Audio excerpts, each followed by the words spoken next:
Hey guys, welcome back to my channel. Every day there are new stories on January transfer targets for Newcastle, and with the new financial backing of Saudi Arabia's public investment fund, I'm pretty excited to see how this newfound pool of wealth will help our relegation-threatened club stay afloat. I do expect Eddie Howe to be really hands-on with our business in the lead up to January. As I talked about in the last video, I'm really keen to see what he brings. We need a fresh new manager with big ideas immediately, given we're still winless 11 games in. So in this video, I'm going to talk about 5 players Newcastle could sign come January. I'm not going for the Mbappes and Neymars. I'm selecting a handful of realistic targets that have been doing the rounds. So without further ado, let's get into the first potential signing. Ousmane Dembele.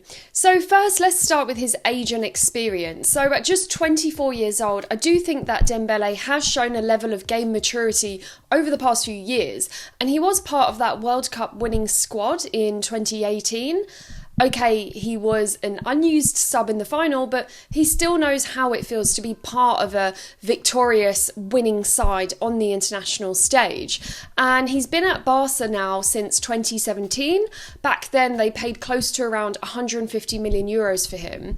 And as you know, the current Barca team, they're still far from being amongst the bottom tier La Liga squads, but they aren't what they once were, and unfortunately the club has found itself in a difficult financial situation, and Dembele is out of contract next summer.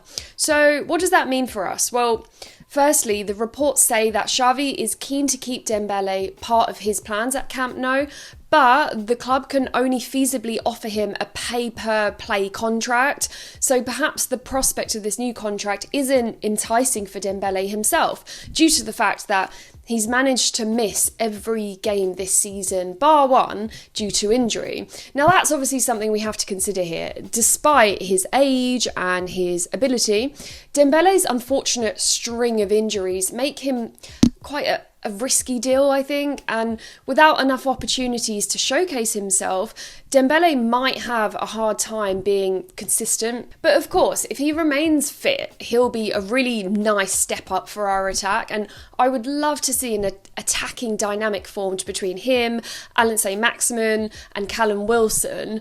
So now let's talk numbers. Currently, it's being reported that a 5-year contract worth £244,000 per week is being discussed for this deal. And I think that might be too steep, actually, just given those injury risks that Dembele could bring. But if we could use this valuable time from now until January to settle on a better deal, I think Dembele's spot in the 2022 lineup, it could be the beginning of a new age for us. I do think, if kept fit, Dembele is the sort of player who could elevate our football, and especially now under the management of Eddie Howe, a manager who is all about the front foot attacking football. Next up, let's talk about Aaron Ramsey. So he's 30 years old, and he was once known as one of the best attacking midfielders in the Premier League. So he spent over a decade at Arsenal before heading to Juventus in 2019, where he currently remains. As you know, Newcastle's rumour mill is in full swing, and I've read a lot of reports on Ramsey. I guess it's just got me thinking, with only 5 appearances across all competitions this season, Ramsey hasn't seen a lot of action on the pitch, which begs the question, is Newcastle really willing to follow through with his €350,000 weekly wage demands? I mean, I'm not sure. Despite this, I do have to say that Ramsey's knowledge of English football in a Premier League team like ours is definitely worth utilising in the midfield. His intricate passing skills, they would prove incredibly useful for just taking control of a match. And if he is driven to prove doubters wrong, then even better. Nothing like a return to the league with a new club to do that. At Newcastle, he could be determined to just use this newfound opportunity to the fullest. Now let's talk about James Tarkovsky. As Newcastle's threat of relegation just keeps looming, I think James Tarkovsky is looking like a decent choice for just strengthening our defence. I think his experience at Burnley is one that will be seamlessly transferred over to a team like Newcastle.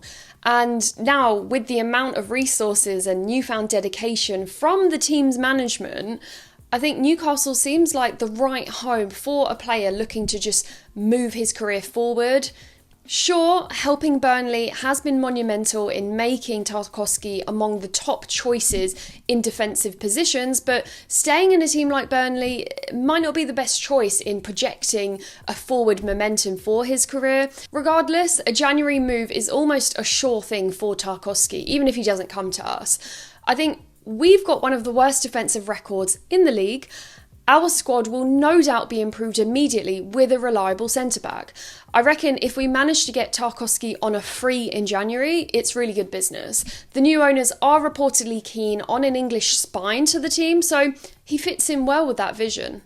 Now let's talk about Manchester United's Donny van de Beek, who is quite a strong pick for Newcastle's possible signings in January. So since making the switch to the Red Devils last summer, Van de Beek hasn't exactly experienced a lot of game time, with just around 64 minutes of Premier League and Champions League minutes under his belt. And I think his exit from Old Trafford could be something great for both parties. I think he's a strong central midfielder. Even in the somewhat defensive nature of his position, Van de Beek plays more of an offensive role, and I think he has an excellent mastery of the ball. He has a really good eye for passing. I reckon he'd relish the opportunity to just get his career back up and running again by showcasing his talent at St James's Park. Lastly, let's talk about Philippe Coutinho. So he's 29 years old, currently at Barcelona. I guess you could say that he's struggled to fulfill his potential there since making that big move from Liverpool in 2018. I reckon his addition to Newcastle's lineup in January could be huge. You know, a statement signing. I feel like his versatility in play, it would benefit us tremendously. And with his dribbling ability, pace, agility, Coutinho would entertain for sure. He was dubbed Little Magician at Liverpool, and I'm sure he's still got it in him to just light up the Premier League once again. We absolutely need additions who are going to help improve our goal difference with immediate effect. And I feel like if he can do that and help us survive relegation, it's a no-brainer. We need him. Well, there you have it. 5 players that Newcastle could sign in January's transfer window. The opportunity ahead is one that should be strategically targeted to just create a squad with cohesion and fight.